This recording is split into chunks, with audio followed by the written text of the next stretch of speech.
The faded sign reading, "Poor student donates textbooks to village school, shocked to learn it's named after her," fluttered in the gentle morning breeze, a story waiting to be told in sun-bleached letters that Maya Chen couldn't yet see from where she stood. Her shoulders hunched under the weight of her backpack, not from its physical burden, but from the invisible one she'd carried for years. The campus around her buzzed with students, their laughter and chatter a soundtrack Maya had learned to tune out. Rain threatened in the darkening sky, matching her mood as she checked her bank account on her cracked phone screen. The number stared back at her, $43.27. Not enough for the economics textbook she needed for her final semester. Not nearly enough. She tucked a strand of hair behind her ear, her fingers trembling slightly. Not from the chill in the air, but from the exhaustion of trying to stay afloat. 3 jobs, full-time classes, and still it wasn't enough. "Professor Lambert wants to see you," her classmate Jen said, barely pausing as she hurried past. "Something about your paper." Maya's heart sank. The paper she'd written between midnight shifts at the hospital cafeteria, her eyes burning, her mind drifting. What more could go wrong? The economics department hallway smelled of old books and coffee.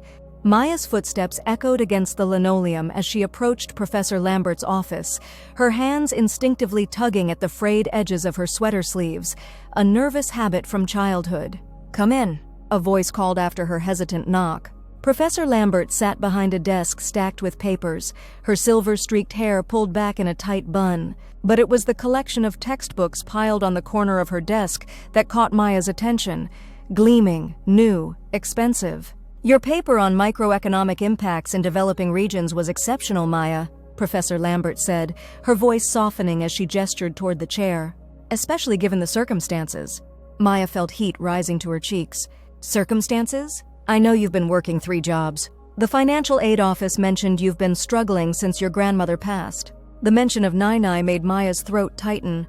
1 year, 2 months, and 14 days since the woman who raised her had slipped away, taking with her the scent of jasmine tea and stories of a village in rural China that Maya had never seen. "I'm fine," Maya said automatically, the words hollow in her mouth. Professor Lambert's eyes, kind but knowing, saw through the lie. "I have a proposition for you. The university has a new initiative. We're donating used textbooks to rural schools in developing regions. I thought perhaps you might help coordinate the economics collection." Maya's fingers twisted in her lap. "I don't have much free time, Professor."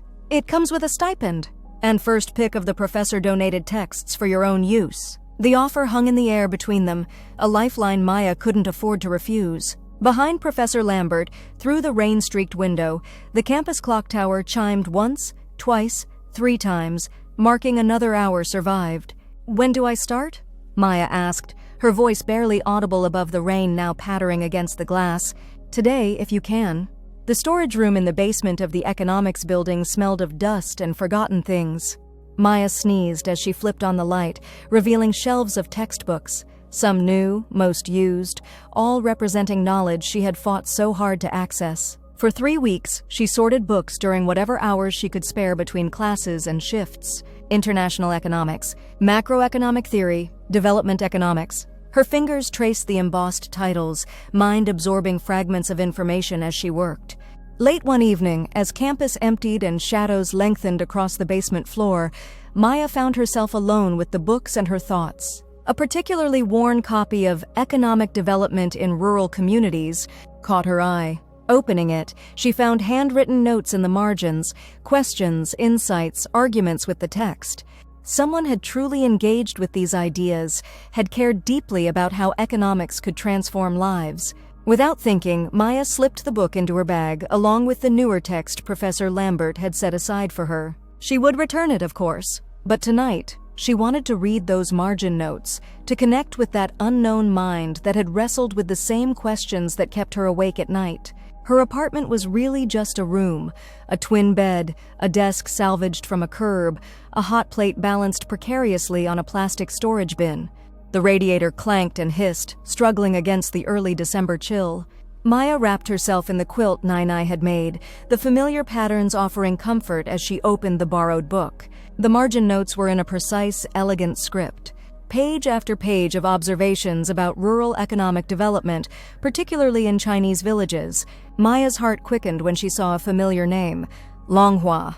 The village Nai Nai had come from, the one in all her stories.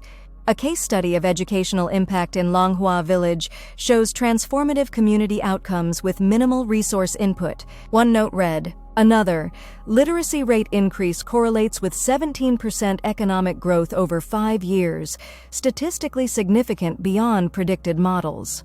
Maya read until her eyes burned, until the first pale light of dawn crept through her thin curtains. The margin notes told a story, not just of economic theory, but of hope, of transformation, of one person's passion for lifting a community through education. When she finally slept, she dreamed of a village she'd never seen, of children reading books under a blooming cherry tree, of Nai Nai's smile. The next morning, bleary-eyed but somehow lighter, Maya returned to the basement. The final shipment of books was scheduled to go out the following week. She worked methodically, sorting texts by subject, checking for damage, packing them carefully into cardboard boxes. When Professor Lambert came to check on her progress, Maya held up the book with the margin notes. This one has so many detailed notes about Longhua Village in China. My grandmother was from there. Professor Lambert took the book, a smile playing at the corners of her mouth. What a remarkable coincidence. Do you know who it belonged to? The professor handed it back. Why don't you include it in the donation? Perhaps it will find its way home. Something in her tone made Maya pause, but before she could ask more questions, Professor Lambert's phone rang, and the moment passed. That night, Maya couldn't sleep. The thought of the books leaving, especially the one with notes about Nai Nai's village, created an unexpected ache in her chest. These books had been her companions during the lonely weeks since the sorting project began. The thought of them traveling across the world without her felt like losing something precious. By morning, she had made a decision. I want to donate my personal textbooks too, she told Professor Lambert, the words tumbling out before she could reconsider. From my first 3 years. They're highlighted and have my notes, but they're in good condition. Professor Lambert studied her face. That's generous, Maya. Those books cost you dearly. Maya thought of the endless night shifts, the meals skipped, the birthday money from Nai Nai carefully saved. Someone else needs them more now. That afternoon, she brought 11 textbooks from her tiny apartment, every economics text she owned except the one for her current class. Each represented a piece of her journey, hours of study under the harsh fluorescent light of the 24-hour campus library when her electricity had been shut off, margin notes written during bus commutes between jobs. As she placed them in the donation box, her fingers lingered on each cover. It felt both like goodbye and like setting something in motion. The weight lifting from her shoulders wasn't just physical. There's something else, Professor Lambert said, watching Maya pack the final box. The university has received funding for a student liaison to travel with the donation to its destination. 2 weeks on the ground, helping set up a small library system. Would you be interested? Maya's heart stuttered. Travel? Where? Rural China, a village called Longhua. The world seemed to still Nai Nai's village. The place from all the stories, the cherry trees and the river where children sailed paper boats, the mountains that turned purple at sunset. I can't afford all expenses paid, Professor Lambert interrupted gently, plus a modest stipend. It's during winter break. You wouldn't miss any classes. Maya's mind raced through the impossibilities, her jobs, her responsibilities, the rent due every month whether she was there or not. But beneath the practical concerns burned a longing so fierce it frightened her. Why me? She finally asked, her voice barely a whisper. Professor Lambert's eyes softened. Because sometimes the books aren't the only things that need to find their way home. The flight to Beijing was 16 hours of disbelief. Maya watched the tiny screen on the seatback as the plane inched across the digital map, carrying her farther from everything familiar and closer to a place that existed, until now, only in Nai Nai's stories. From Beijing, another flight to a provincial capital, then a train ride that stretched through landscapes that transformed from urban sprawl to terraced hills. The final leg was by van, bumping along roads that became increasingly narrow and rough. Maya pressed her forehead against the window, watching as modern China gave way to something older, something that tugged at memories that weren't quite hers. The mountains in the distance, were those the ones that turned purple at sunset? The river glimpsed through a break in the trees. Did children still sail paper boats there? Mr. Liu, their guide from the regional education office, pointed ahead as they rounded a curve. Longhua Village? he said in careful English. Maya's breath caught. It was smaller than she'd imagined, maybe 50 houses clustered along a main street, with fields stretching beyond. Simple buildings of stone and wood, some with newer concrete additions, a few shops with bright signs, and at the village center, a 2-story building with a small courtyard. The school, Mr. Liu explained as the van pulled to a stop. They are very excited about the books.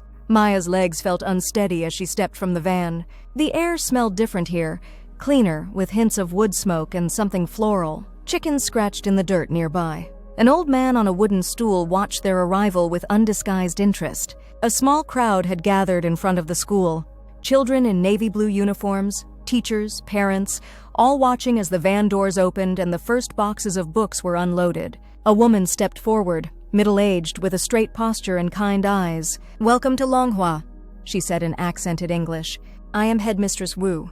We are honored by your visit and your generous gift." Maya tried to form a response, but the words caught in her throat.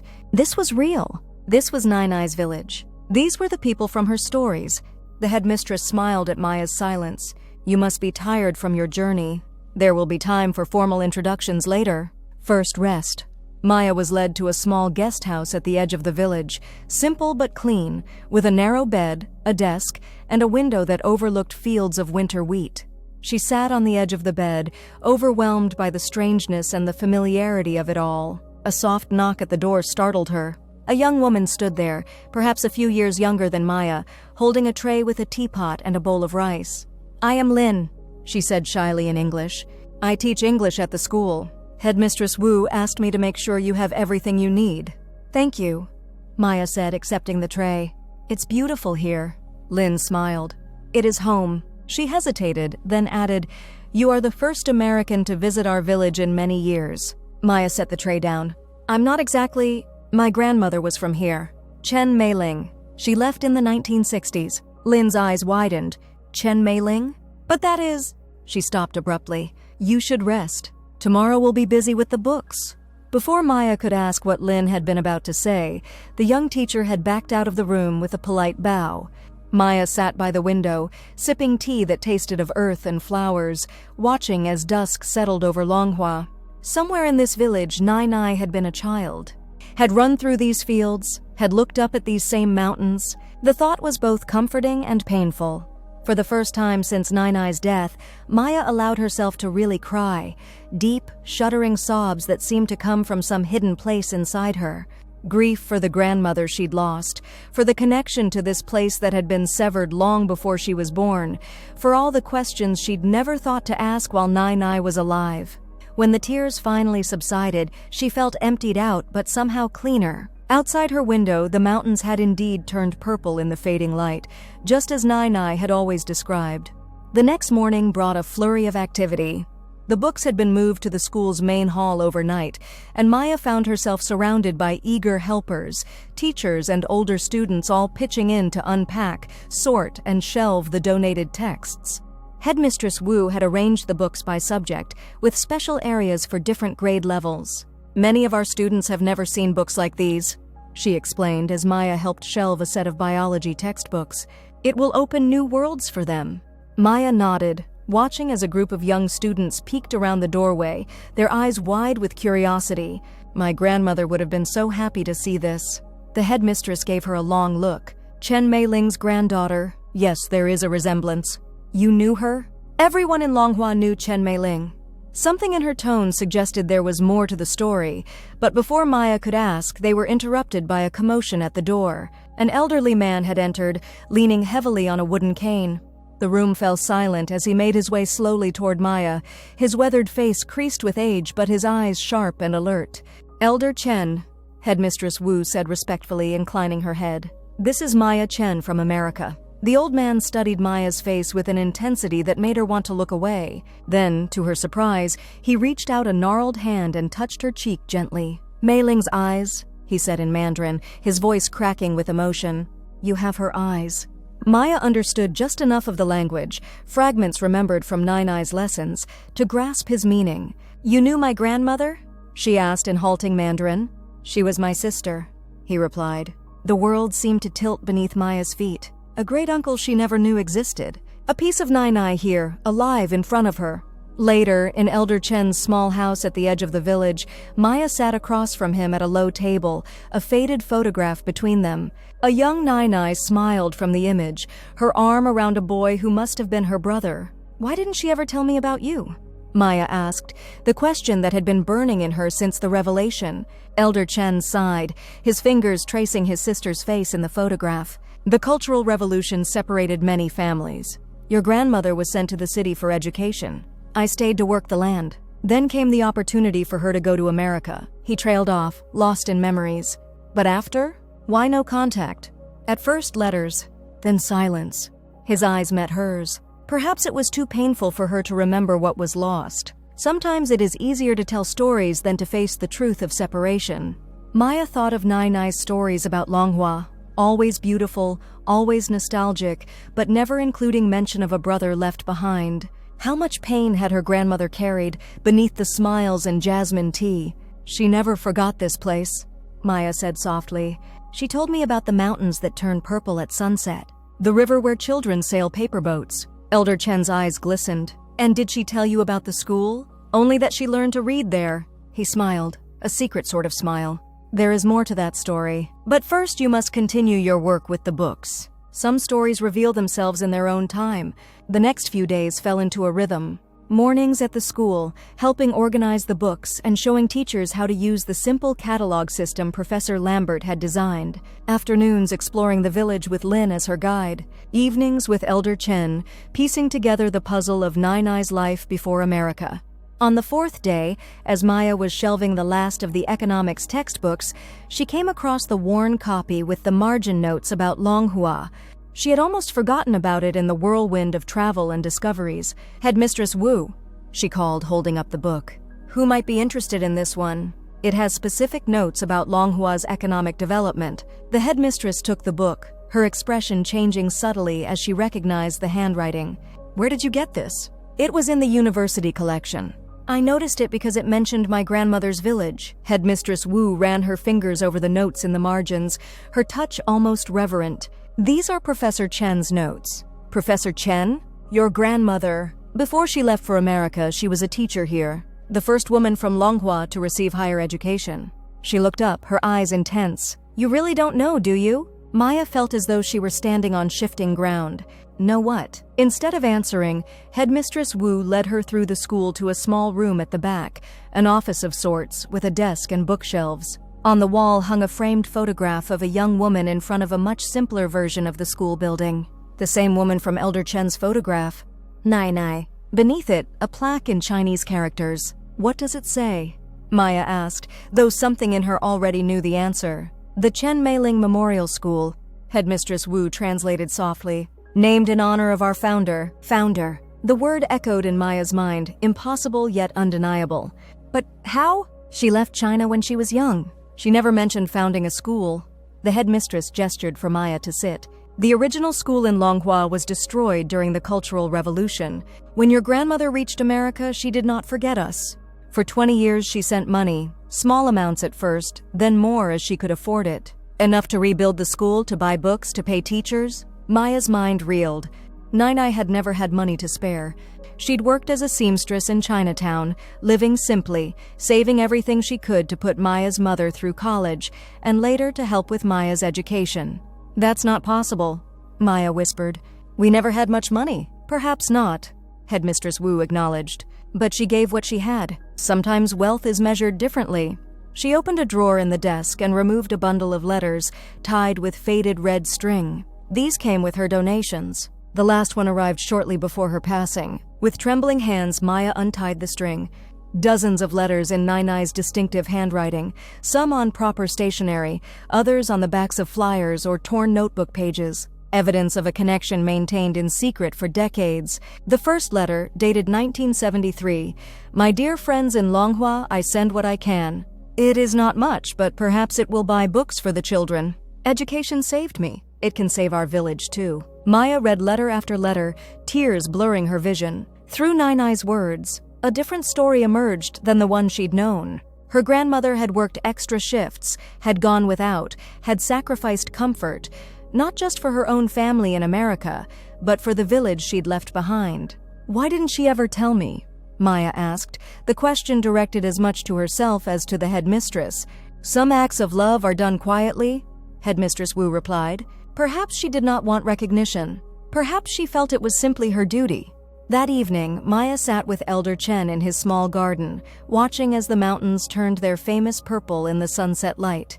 She had shown him Nai-Nai's letters, seeking answers only he might have. Did you know? About the money she sent for the school? He nodded slowly. I was the one who received the first letter. After that, I helped coordinate the rebuilding. Your grandmother was determined that Longhua's children would have the opportunities she had, but she never had money to spare. We lived so simply. Elder Chen smiled sadly. My sister always believed that what you keep for yourself, you lose, and what you give away, you keep forever. The words struck Maya like a physical blow. Nai-Nai had said exactly that to her once, when Maya had questioned why they were donating clothes to a shelter despite their own limited means. The school is her legacy, Elder Chen continued. But not her only one. His eyes, so like Nai-Nai's, met Maya's. You are also her legacy, the granddaughter who would donate her precious textbooks despite her own struggles. The circle completes itself. That night, Maya couldn't sleep. She sat by the window of her guest house, watching the moonlight silver the fields of Longhua, trying to reconcile the grandmother she'd known with this new dimension, Nai-Nai the secret philanthropist, the village's distant guardian. And beneath that, a more personal question burned. How had Professor Lambert known to send Maya here? The coincidence now seemed impossible.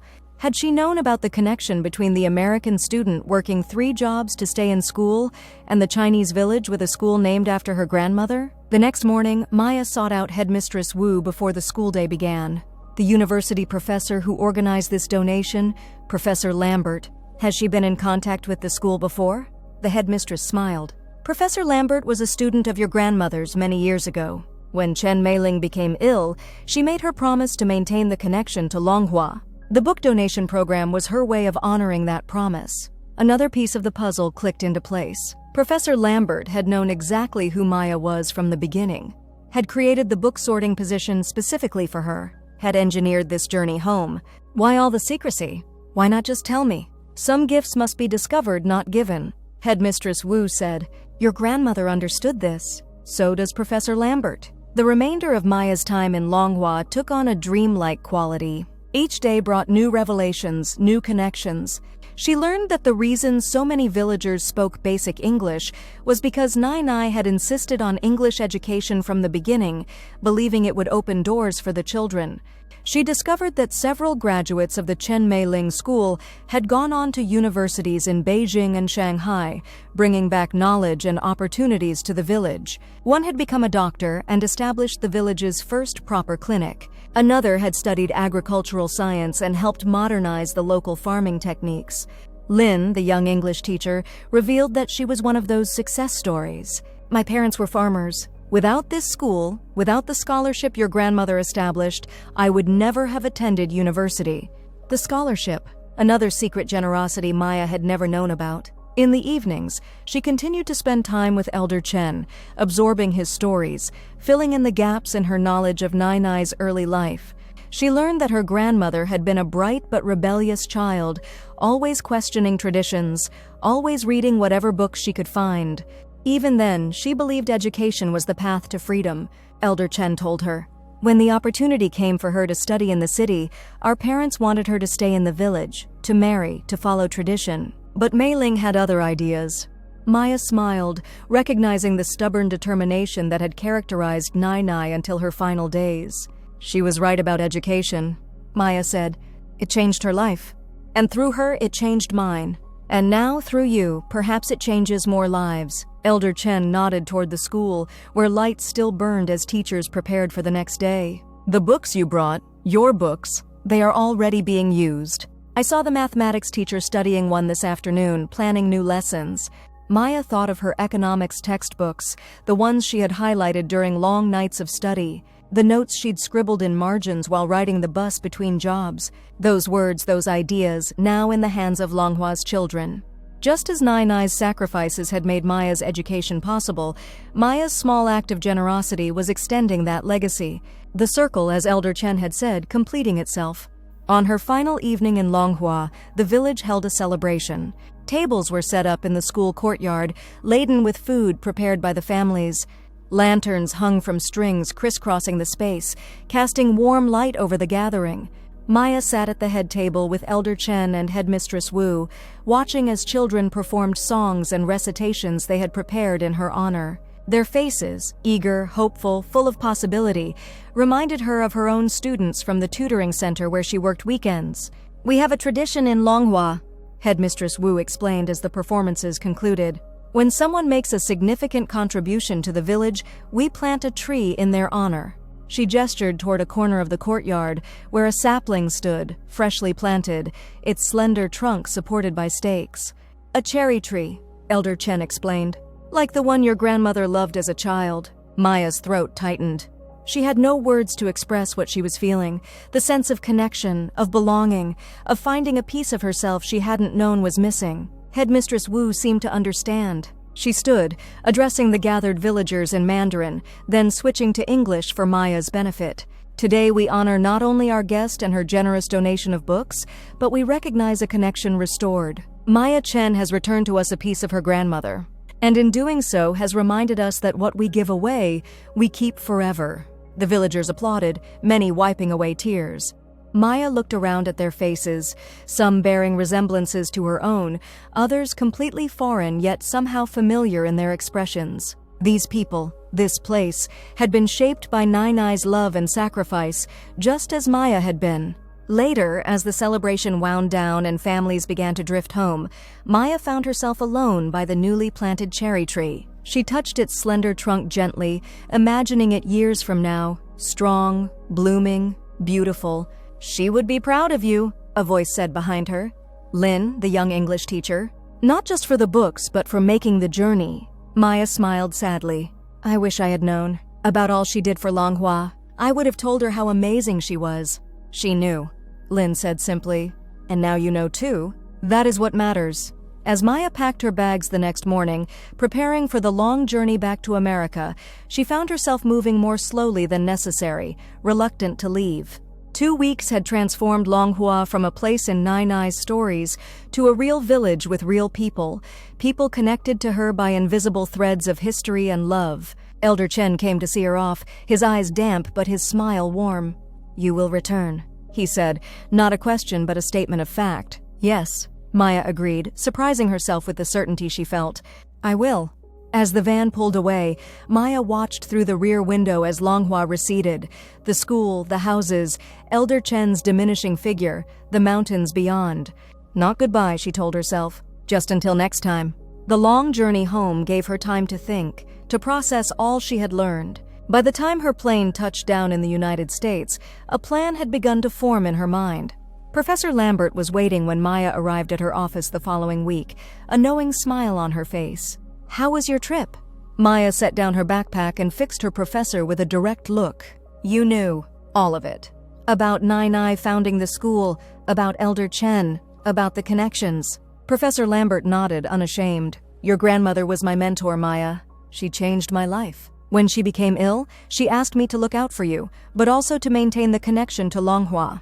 The book donation program seemed a perfect way to accomplish both. Why not just tell me outright?" Mei Ling was very specific. "She said you needed to discover Longhua in your own way, to make your own connection to the place, not just inherit hers."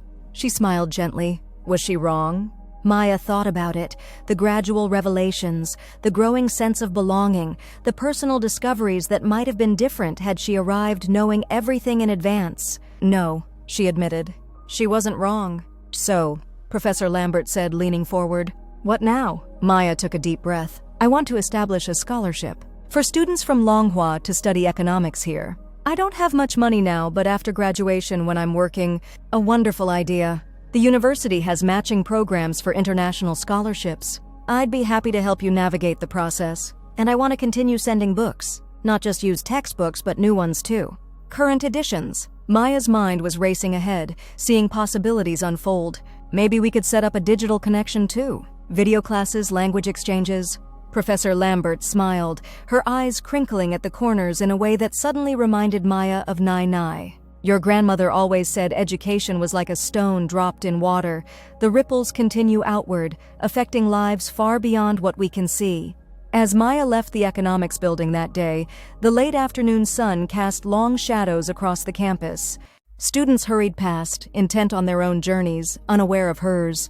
The weight of her backpack felt different now. Not a burden, but a privilege. She thought of the textbooks she had donated, making their way into the hands of Longhua's children. Of the notes she had scribbled in margins now being read by teachers planning lessons. Of Nai Nai's secret generosity, maintained over decades despite her own limited means. What you keep for yourself, you lose, and what you give away, you keep forever. Standing at the campus crossroads, Maya turned her face to the sun and smiled. For the first time since Nai Nai's passing, the ache of loss was balanced by something else, a sense of continuation, of connection, of purpose. She had gone to Longhua seeking traces of her grandmother and had found not just memories but a living legacy, not just a past but a future. And in that moment, Maya knew with absolute certainty that the next chapter of her story was just beginning, a chapter that would connect two worlds, just as Nai Nai had done before her. A chapter written in acts of generosity, in bridges built across oceans, in the simple, profound truth that what we give creates who we become. The cherry tree in Longhua would grow, its roots deepening in soil made rich by generations of care. And Maya, carrying her grandmother's spirit within her, would grow too, branching out, blossoming, creating new shade under which others might rest and dream. What begins with one poor student donating textbooks never truly ends. It simply transforms, rippling outward through lives and years and continents, proving that the most valuable lesson of all might be the one Nai Nai had taught through her quiet, consistent example, that true wealth is measured not by what we have, but by what we give away.